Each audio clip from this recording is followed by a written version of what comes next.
যে থানাটা আপনি বলুন, আমি শুনি এইগুলো কথাগুলো। আপনি বলুন প্রথম থেকে শুরু প্রথম করুন। থেকে আজ প্রথম দিন শনিবার ছিল না? দাঁড়ান হ্যাঁ হ্যাঁ হ্যাঁ। শনিবার দিন আমাদের ফার্স্ট চলে গেল আমার ছেলের সাইকেল। আচ্ছা রোববার দিনটা মাঝে বাদ গেল। আচ্ছা। সোমবার দিন থেকে শুরু হয়ে গেল এরকম ঝড়, কি? মানে 12টা 12:30 বাজতে বাজতেই আমাদের গেটের চাবি অটোমেটিক খুলে যাচ্ছে। কে খুলছে আমরা কিছুই দেখতে পাচ্ছি আচ্ছা না। খোলার পরে তালা ও চাবি সব অন্য জায়গায় ফেলে দিচ্ছে। বা এরকম ঘটনা রেগুলার প্রায় 12 দিন ধরে চলছিল। তারপরে একটা পাশের বাড়ি থেকে সিসিটিভি ফুটেজ দিয়েছিল, আমার সিঁড়িতে লাগানো ছিল, সেটাও তার কেটে দিচ্ছে কে জানো। আরে বাপ রে। মানে সেটাও বুঝতে পারছি না কে তার কেটে দিচ্ছে। ফুটেজ পুরো ওই সময়টা পুরো ব্ল্যাক, কিচ্ছু নেই, এই উঠেছে আমরা কিছুই জানতে পারছি না। তারপর আবার পাম্পের, আমরা নিচে থাকে পাম্পের তার, সেখানেও পাম্পের তার কেটে দিচ্ছে, আমরা জল না পাই উপরে। এরকম ভাবে আমাদেরকে উৎপাত করছিল। তারপরে 4টে ফুটেজ লাগানোর পর যখন আমরা লাগিয়ে দিলাম যে আমরা আর বাঁচতে পারছি না, এইভাবে অসম্ভব হয়ে যাচ্ছে আমাদের কাছে, তখন থেকে একটু কমা শুরু হলো। কিন্তু কমা শুরু হলো কিছুই না। আমি একদিনকে সিঁড়িতে জাস্ট বসে আছি, দেখবো কে আসছে, যে কে করছে।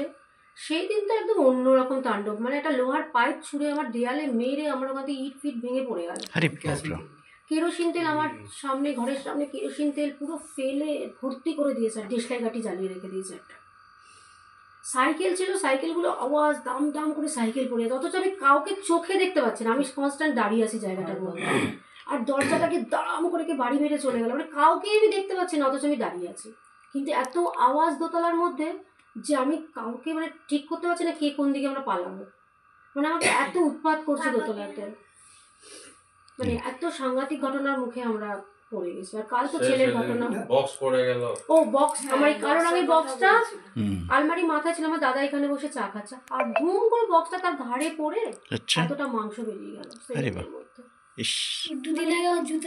তারপরে মানে মাথায় হাত দেখে কি কাণ্ড, ঘরের ভিতরে এসব কি হচ্ছে। তারপরে আমার ভাগনা আমি দুজনের পাহারা দিচ্ছিলাম, এরকম করে কাঁপছে, যেই কাঁপছে না ব্যাস তখন এটা শক্তি, মানে ওই ছেড়ে যাচ্ছে সঙ্গে সঙ্গে হাত পা ধাম করে ফেলে দিচ্ছে সবার উপর। আর ঘাম গড়টা কালকে যদি আপনি দেখতেন, ঘাম কাকে বলে এই ঠান্ডার মধ্যে, মানে দরদর করে শুধু ঘামছে, আর গলাটা যে চিপছে না, আর বুকে আর গলাটা করে সেখানে বিশাল জোরে একটা চেঁচানো আওয়াজ। উনি ওই মন্ত্রতে জল দিতে বলেছিল যে জলটা ছেটে যাবে শুধু ওর গায়ে, যখন করে চিৎকার করছে, না দিবি না আমাকে জল দিবি না, আমাকে জল দিবি না, এরকম করে যাচ্ছে কনস্ট্যান্ট। আপনার জলটা দিলে ওই একই চিৎকার, জল দেবে না, আমায় জল দেবে না, এই একই চিৎকারও কনস্ট্যান্ট করে যাচ্ছে। ঠিক আছে, আর কিছু আসলে ওরা প্রার্থনা করে বেরিয়ে যাবো ঘরের জন্য, ওরা প্রার্থনা করি।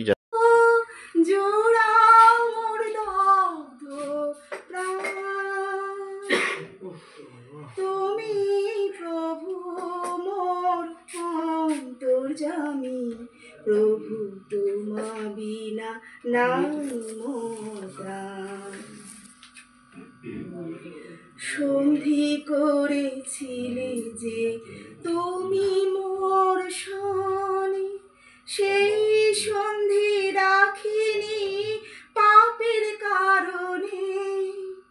সন্ধি করেছিলে যে তুমি মোর শনি, সেই সন্ধি রাখিনি পাপের কারণে। আমার জীবনে আলো জেলে দাও প্রভু, এবার থেকে হব আমি তোমারই শুধু।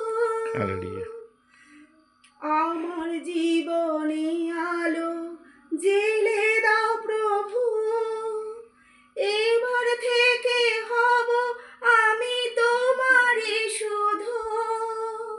চলবো শুধু তোমারই দেখানো পথে, চলবো শুধু তোমারই দেখানো পথে। প্রভু তোমা বিনা নাই মোর ত্রাণ। এ পাপীর হৃদয়ে এসো প্রভু, জোড়াও মোর দগ্ধ প্রাণ। তুমি প্রভু মোর অন্তর্যামী, প্রভু তোমা বিনা নাই মোর ত্রাণ। এ পাপীর হৃদয়ে